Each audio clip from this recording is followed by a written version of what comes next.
Chapter 2. The timelines have grown spots.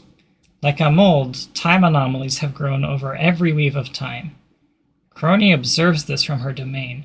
Instead of fixing it, she'd idled herself with making a comfy little room for herself of stolen objects.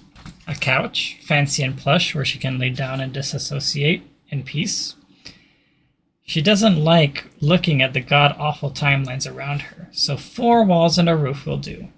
She twirls her fingers until her clock tower has taken form, until she doesn't have to look at her responsibilities. Fauna dies in several of them. She thinks that is inevitable. The downward march of civilization will either drive nature insane or kill her through their abuse. Mume is but their avatar and their destruction. Humanity doesn't live long after killing nature.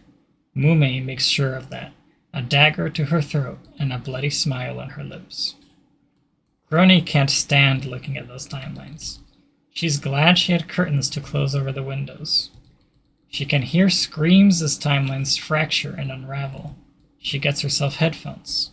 Music becomes another escape. If it all relies on me, she thinks, then let it all die. She must have dozed off. There is no essence of time in her domain, but she can feel it in the ache in her shoulders. It wasn't a very peaceful nap. She's not alone. Crony blinks awake blearily. Alarm is soaring in her veins. No one else can reach her domain. None of the other concepts should be able to. The ability to watch over time and interfere with it would be catastrophic in the hands of anyone but her. She's sitting up. Across her room, the door to her wardrobe creaks closed. Crony stiffens. An anomaly? She hadn't entertained the thought that they could escape the timelines outside. Had everything already fallen apart? Was she all that was left of this weave? She calls upon her blades, the clockwork hands appearing in her palms. She feels stiff and angry. There is no subtlety to her heels clicking against the floor. She stops before the wardrobe. She can hear breathing, small and frantic. Crony frowns. When she reaches to grab the door handle of her wardrobe, she readies her blade. She's drawing it back, ready to spring this trap and pierce a hole through the anomaly here. When she opens the door, she freezes. Half the clothes in this wardrobe were items she'd found to her liking while in other timelines. Fashion was a nice thing to treat her with, and her wardrobe was full of coats and collared shirts and comfier things. It's usually hanging up or neatly organized on the shelves. Instead, it's clumped down onto the bottom of the wardrobe in a heap. In between sleeves and cardigans, a pair of blue eyes disappear. Crony opens her mouth and closes it. That was impossible. That was extremely impossible. A human in her domain? How? She's crouching down, bewildered by how small this creature was. She'd perfectly managed to nestle herself under Crony's clothes. "Hey, you," Crony says stiffly. "Come out, right now. You don't belong here." The human giggles. Crony reels in surprise.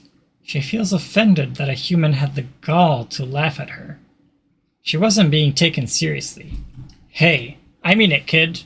Get out, right now." She wasn't playing games. She reaches down and lifts up her coat. She recoils when she finds the human gone. What? There's no way the human slipped by her. She looks over her shoulder. Blonde hair disappears behind her couch. Crony's mouth parts in surprise. How? The giggling isn't very subtle. Crony straightens, indignant about the whole situation. She marches over with every intent to grab the kid and haul them away when the direction of the giggling changes. It wasn't behind the couch anymore. It was behind the curtains. Crony pauses. A human child. She frowns, eyeing the tiny shoes hiding poorly from behind the curtain. She's playing a game. "You shouldn't be here," Crony says forcefully. She'd heard more than once the scalding tone parents would use. She's hoping the bite of her words would have the kid running out with their tail between their legs. Well, come out right now and apologize. I'll tell your mom. Nice try, she hears the kid mutter. Crony scowls. All right, Buster, get over here. She marches towards the curtains. This time she's able to see their arms moving underneath the curtain.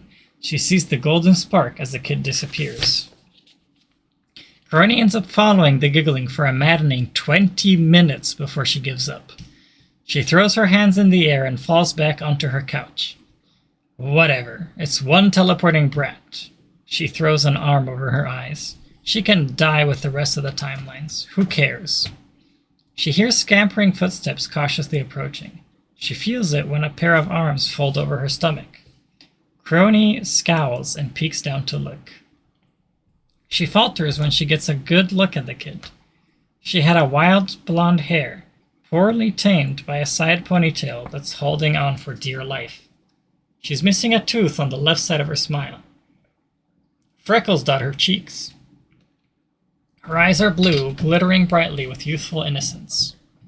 In her palm is a gold pocket watch. Crony's expression falls flat. Ah, I see. Are you sick? The child asks. She's using Crony's stomach as a pillow as she looks at the Time Warden. Crony resists the urge to swat the kid away. Yes, Crony drawls. I'm sick of you. Go away. The blonde menace beams. The sheer brightness of the smile makes Crony want to hiss. The kid says, My name's Amelia Watson. What's yours? It's Get Out, Crony says. She's beyond indulging in thieving children. Amelia giggles, outrageously happy for being in the position she's in. Are you a time traveler too? Do you have any cool powers? I saw you make those things, those pointy things. It's so cool! Can I have one? Go away, Crony groans. Are you really sick? She can feel the little menace crawling on top of her. She's tugging at her arm, but the strength behind it is so meek, Crony doesn't even have to put up a resistance. She's completely fine letting the gnat crawl all over her if she can't even lift Crony's arm out of her face. Hey, listen, my auntie says if you're sick, you gotta sleep in bed. What are you, a doctor? Crony grumbles. I'm not gonna tell you again, kid. Scram. Amelia is off 500 miles ahead and not stopping as she babbles. I'm not a doctor, but I want to be an astronaut. I wrote a poem about it in school. It wasn't really fun, but my teacher said I was the greatest astronaut ever, so now I'm hiring for the Watson Space Program if you want in. Do you want in? I don't have a cool space helmet yet because when I tried to make one, Auntie got mad at me for using all the glue, so I just... Crony quietly reaches up and grabs her headphones. She knows the kid hasn't stopped to breathe once in their rant. She doesn't care.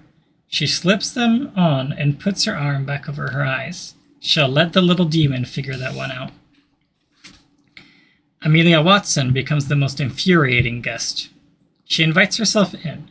She has 50 pounds of hyperactive energy that pops in at random times to spring forth into the most inane babble Crony has ever had the unfortunate circumstance to hear.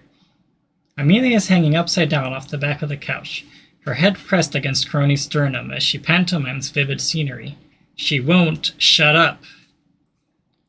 There was a bunch of small, long-necked ones and a little spiky one. Amelia is describing dinosaurs. And the little spiky one was licking tree roots. I don't even know its name, but it was so cute because it started rolling around in the mud. It was like a dog. I want a dog one day, I really do. Do you think dinosaurs know how to fetch? Can I teach one? Is that against time traveler code, or can I just... There are no rules, Crony drawls. It's a blessing that Amelia never tries to speak over her. The kid is disgustingly polite despite being a terror. Amelia inhales excitedly, scrambling to right herself as she perches over Crony like a gargoyle. Crony eyes her dryly. She can almost picture the kid with a wagging tail. Rules? None at all? Amelia prods. There's no, secret code or, the way of the time traveler or something? I read in a book once that there are no rules, Crony repeats dryly. Go nuts, kid. Go wherever. I don't care. Amelia grips her shoulder and starts shaking it. Can you come with me? Crony sputters. What? No, I'm not going anywhere. Why? Amelia makes a face. You never leave. Is it 'cause you're stuck here? Are you cursed? Do you need help? Gods, do I need help? Crony tiredly rubs her face. There's a small part of her that's almost touched by the layers of concern in this kid's voice. She hadn't even told the little demon her name yet, and the kid was tripping over herself for even an ounce of Crony's time. You sure chose a piece of work to idolize, kiddo. I don't need help, Crony says. She pauses. An idea comes to her that makes her laugh sardonically. Actually, I could use some help. Yeah, sure. Amelia's eyes are practically sparkling. Yeah? Time traveler help? Crony smiles sardonically. You bet. Is it cool? Is it a super secret mission? Do you actually need my help? Amelia gasps. You really need my help? Yup. Crony gestures to the curtains. Open up that window. Look outside. Amelia scrambles off of her. Crony exhales as a small shoe nails her on the side. She gives the back of Amelia's head a dirty look as the kid throws back the curtains. Crony blinks slowly. The weaving timelines outside have frayed more and more. Many still aren't infected by anomalies, but the unraveling of time has twisted some into almost unrecognizable shapes. Crony grimaces and looks away. Amelia sounds breathless from the window. What happened? Time is sick, Crony murmurs. She presses her face to the couch and wishes she could fade to dust. It's slowly dying. No! The sheer panic of the child's voice makes Crony flinch. There are thundering footsteps before Amelia is back, her hands pawing at Crony's shirt. Wait, is that why you're here? You're sick? Are you dying? The last part is practically a wail. Crony groans. Kid, enough. I'm not dying. But you're not okay, Amelia cries. Crony doesn't like what those words do to her. They twist and gnarl in her chest. She bites out, That's none of your goddamn business. Amelia recoils. Wide blue eyes stare at her. The child is frozen and unsure. Crony hates the stab of guilt she feels because of this. She shouldn't feel guilty at all, the little demon backed off. She should be happy. Annoyed, Crony closes her eyes and turns her head away. Just forget about it. Nothing can be done about it. But, Amelia tries feebly. It's not your job, Crony says, her voice lowering into something softer, raw, and hurt and fading. Don't pretend like it is. Amelia doesn't prod again.